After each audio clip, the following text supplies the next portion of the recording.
Tomorrow is Thursday, the day of the typhoon, so I'll probably do a quick check-in to see what damage is done here tomorrow, because I'm assuming this fence, the plants, things are, they're saying it's going to be 170 kilometer per hour winds. It's not looking very good.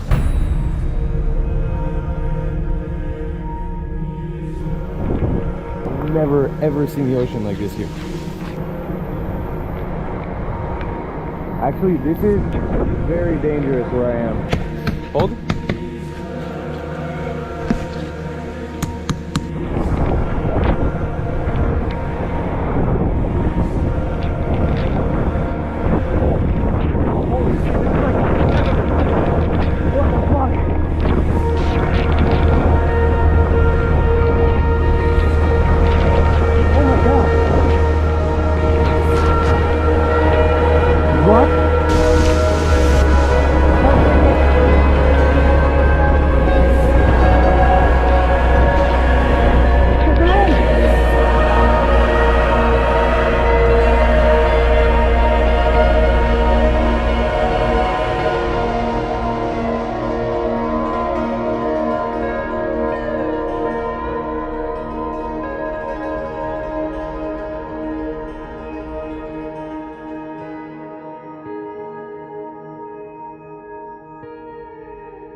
This looks like the end of the world.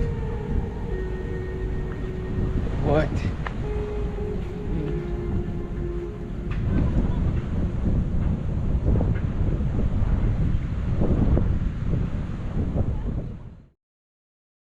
Welcome to another week building my house here in the Philippines. We've got a pretty stressful morning to talk about today. I'm trying to take everything into perspective. I had a serious issue with miscommunication between me and the parties involved building this house. I had a very uncomfortable, unfun phone call right now, which I hope settled things through, but we're gonna have, it's gonna be interesting moving forward. So today is Tuesday morning. We've been tracking this really big tropical storm / typhoon that's supposed to hit Siargao directly in the next week. How are you?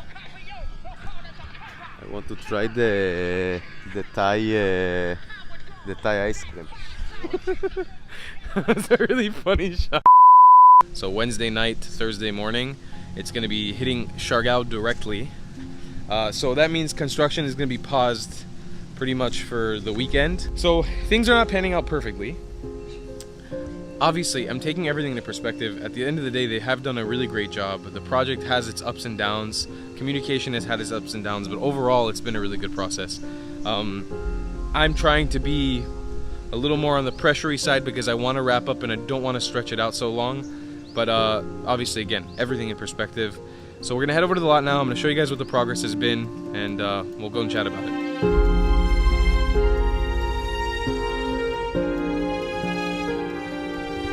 Alright, so the main issues lie with this project in communication. There's 4 parties working together here.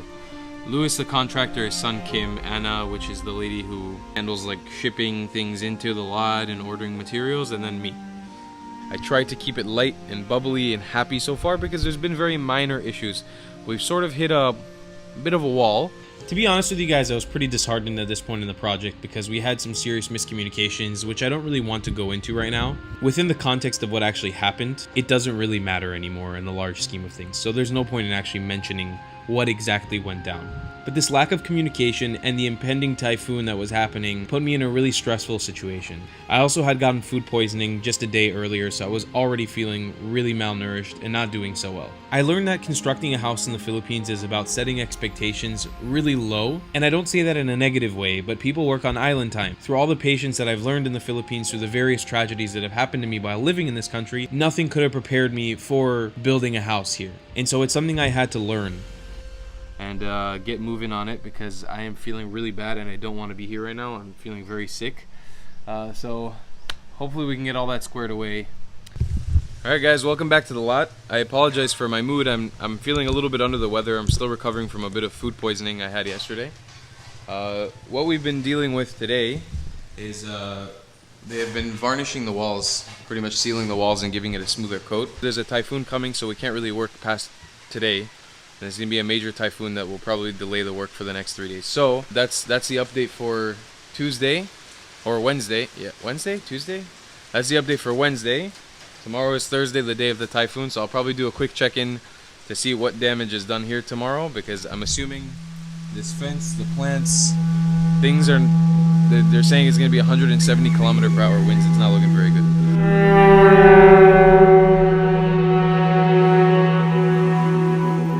If only we had 170 km/h winds. At the peak, when this typhoon hit us, the gusts were as strong as 300 km/h, with over 410 total people confirmed dead, and the damage costing over $1 billion. This was the second costliest typhoon in Philippines history. Typhoon Odette or Rai formed on December 11th, 2021, and gave us minimal time to prepare. And while we were not expecting a Category 5 super typhoon, we were warned that this thing turned into a super typhoon the morning of. For the couple days we had before the typhoon made landfall on December 16th, we knew we would be hit with a typhoon in the range of Category 1 to 2. But what hit us was a monster, something that nobody was prepared for. Not me, not my construction team, and not anybody who lived on Siargao Island. And these are some clips of what it was like for me to see my house right after the storm.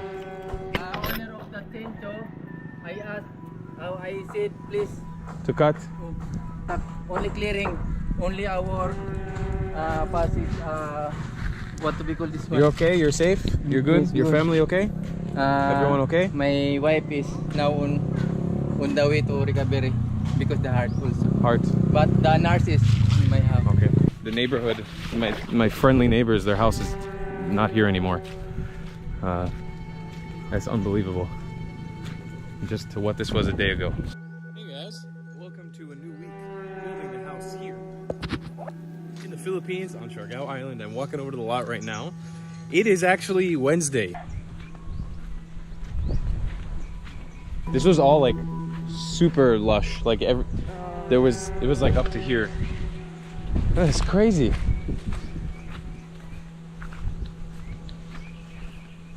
Wow.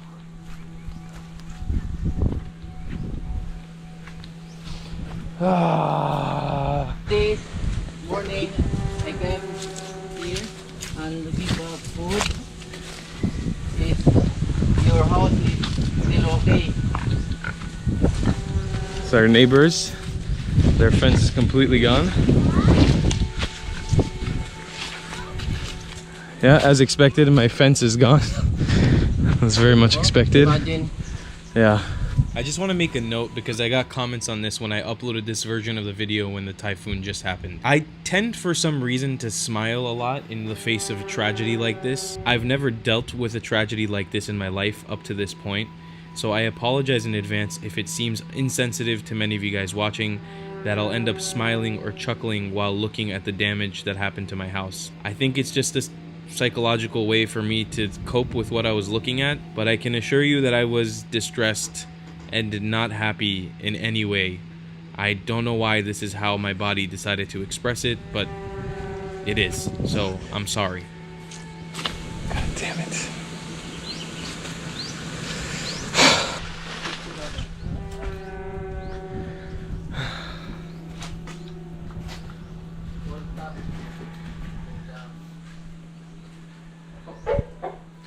What's up, my man? How you doing, bro?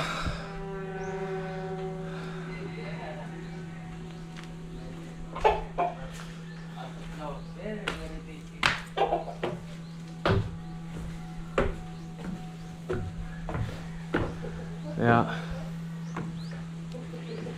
Yep.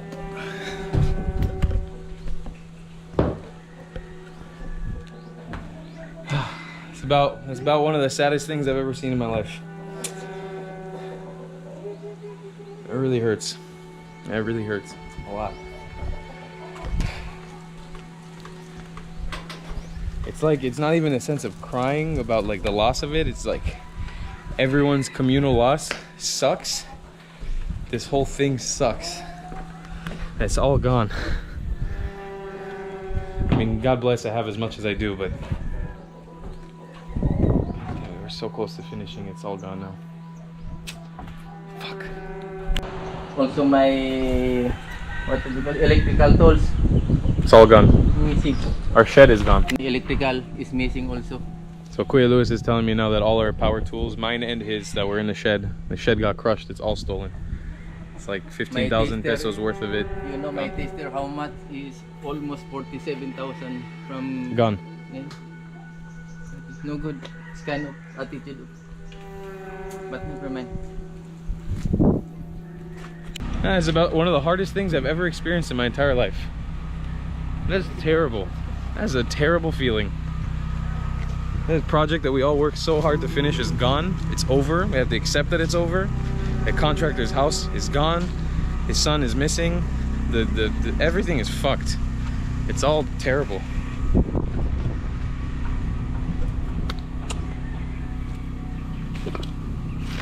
So bad.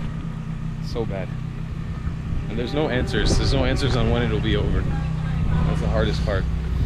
I spent nearly a month after Typhoon Odette on the island of Siargao volunteering with my friends and with my neighbors on the island to help shed a light on the situation on the island, raise money, and give back to the local people of the island. We raised money for food drives, for building materials, and worked together like a well-oiled machine to provide as much volunteer work as we could before we left the island. So I came back to the lot to try to make a special agreement with Kuya Lewis, the contractor. And look what I found. He actually riled up all the chickens. I know he's been tending to the lot and I haven't been here in over a week. Oh man, the smell here is terrible. House is destroyed. Ish. I mean, there's still a good base to work off of, but my chickens are here. Hey guys. How are you? Babies. Babies, I'm gonna be leaving soon. I'm gonna miss you guys. Flaco. Okay, come here closer. And you just say, I agree after I will ask you, do you agree? You say, I agree, if you want. Okay. So first of all, I am here with Luis Gamayot, my contractor from Siargao Tropical Builders on the construction of this house. It is currently December 20th, 2021. We are recording a post-contractual agreement about the future of this house and the lot as per him becoming the caretaker. So I will read the sentences and Luis will agree to the different clauses. Luis, is anybody forcing you to say anything in this contract? Are you being forced to say anything now? What you mean? No. Is anyone forcing you to talk? No. You agree to? Yeah, I agree. I Okay. agree. All right. I agree. So, I, Sir Luis Gamayot, resident of Barangay Santa Fe, General Luna, Surigao del Norte, hereby accept temporary responsibility to care for and live within lot. For legal reasons, I can't let you listen to the entire contract because there's private information about the lot, the lease, all that stuff that you guys don't need to know about. That had to be included in this video contract. Now the problem is we didn't have electricity, we didn't have paper, we didn't have printing, we couldn't sign anything. So this was my only way to protect Luis and I, duly protect the two of us via a video contract. Now to give you guys a basic summary, I ran the contract through Luis before I read it to him multiple times. I made sure he was 100% okay with everything on there. And to be honest with you guys, the contract is very much in my favor. I had to leave to the United States on February 4th. I had to be there for my best friend's wedding, a childhood friend who had promised I'd be there for. I could not miss this wedding, and honestly the situation on Siargao was getting so bad a month in. I was sick, I was full of cuts, scrapes, and infections. I needed to get off the island for my own personal safety and to obviously communicate and continue raising funds and awareness for the island. There was a bevy of reasons that I needed to leave Siargao. So this was my only way to protect myself, to make sure that the house and the lot would be in good care under Luis, who is somebody that I actually trust. And also, since the situation in his house was so bad, and I'll show you what that looked like in a minute, this would give him and his family a temporary place to reside while I left Siargao for probably the next year or so until I came back to resume construction. So here's what's left of my contractor's house. Came back here with Elka and we're dropping off all of these goods. It's all stuff that they can use. Their house has been destroyed, so I'm hoping when they move into my house that is in the middle of construction and start fixing it up and working on it, they'll have a fully fledged kitchen here. The one that I was gonna build, all for themselves, even a stovetop. Well, that's it. That's the last of the kitchen right there. My beautiful kitchen that is no longer gonna be. But you know, that's great. That's great stuff. They can use all this stuff now. Hopefully if they get running electricity at any point on the island again, use it for all their cooking needs. We've also had a crazy emotional day today. We got internet from a satellite in one of the resorts called Lamari, which Elka now used to contact Sar, which is the owner of Happiness in Arca, where we've been living. And we got lots of updates. We know that our families know that we're safe. We know that he's on the way with lots of supplies. We know that the world knows about us, which is really emotionally a nice thing to know. I'm desperately scrambling to try to get a video out about this because I want to tap into you guys, my followers, to try to get some donations and money out this way. But yeah, Elka and I are actually currently on a water mission as well. We're trying to find water that we were supposed to rendezvous with here, but is not here. So that's our second failed drive to Santa Fe with no water. Now what? Maybe when we get back, he's there. Now listen up, you mother flowers. It's time to explain to you guys the exact timeline of the construction of this house. So many of you guys during the series of building this house have blamed me for reusing or re-uploading old footage to profit off of Philippines content while I wasn't in the Philippines. Get something in your heads right now, alright? I started construction on this house in October 2021. The typhoon happened in December 2021. I left Siargao Island and the Philippines at the end of January 2022. We started this process in October 2021 and ended it in January 2022. Since January 2022, I have been catching up on uploading these episodes which were supposed to air before Typhoon Odette. I couldn't upload those episodes because I had to show you guys what happened in the typhoon in real time. None of the footage of this house building series, besides this episode, has reused any footage. Every single episode was fresh footage I never uploaded to the YouTube channel before. And it's really important that you guys understand I don't care about profiting off of the Philippines. I went out to construct a house in the Philippines in a place that I love. I wanted to build myself a home. I also wanted to use the YouTube channel to make money while filming this episode series about building a house. There was no way in the world that I was not going to upload this footage. I 100% wanted to profit off of showing you guys how I built my house. It doesn't require you guys to pay any money. All I wanted to do was show you guys how I made this house and make money off of the ads that are played in the video. That way I can cover some of the cost of construction via the YouTube channel, which is my full-time job.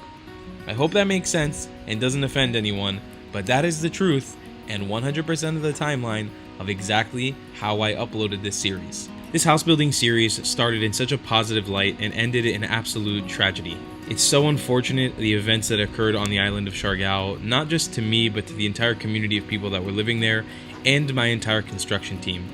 Their lives were really devastated and affected by this typhoon. But being able to provide you guys with this episodic series of how I built a house in the Philippines is something I'm so proud of as a traveler, because I finally kind of found a home somewhere and was able to provide you guys with content on building a dream place for myself throughout my many travels around the world.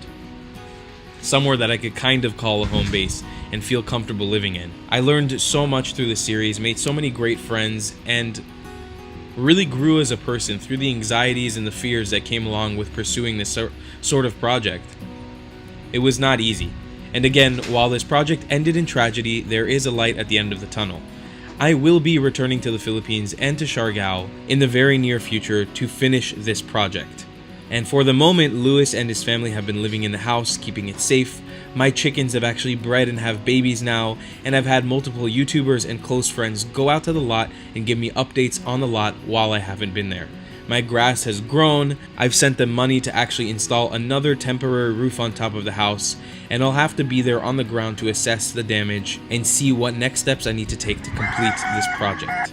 But what I can tell you guys, rest assured, I will be returning in the near future to finish this thing and show you guys exactly how I completed a house, with a minor, massive super typhoon hiccup in the middle.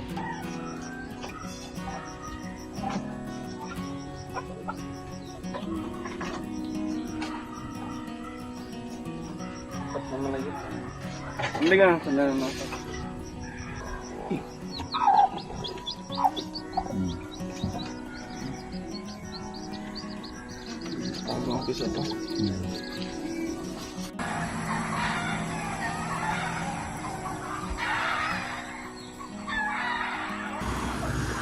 So after about a year and a half of owning this amazing Jurassic Park tuk-tuk, the only Jurassic Park tuk-tuk in existence on planet Earth, I'm giving it away today to my contractor, unfortunately, because I'm gonna be hopefully leaving the island and it's over. So I'm gonna be giving this as a gift to the contractor so he can use it until it completely breaks. It's in pretty bad condition overall, but it's done a lot of good, especially the last few weeks in Siargao. It's been able to help a lot of people out. So Alberto is gonna actually help me by going to Santa Fe with me and giving me a ride back here to GL. But it's time to say goodbye to the Jurassic Park tuk-tuk. And just like that, aboard a C-130 plane with the Philippines Air Force, I left the island of Siargao. I left my house and I left the project behind. I left my contractor and my friends behind. And I eventually left the Philippines to come back to the United States of America, where I've been the last 5 or 6 months. This project has been on my mind every single day. As I've been working through and editing these episodes, it's a constant reminder that I have an unfinished book still yet to pick up and finish when I return to my lovely island. And I'm so excited for the day that I get to go back and do that. For now, I know the lot is in good hands with Luis and his family, and I know when I return to the island, we'll be able to pick up where we left off. I'm in constant communication with them, always getting updates. And while this will be my last episode in the Philippines for a little while, I hope you guys all stay tuned for the future when we finally finish constructing my dream tiny house in Siargao Island. I'll see you guys in the next episode. I love you long time. Goodbye, class.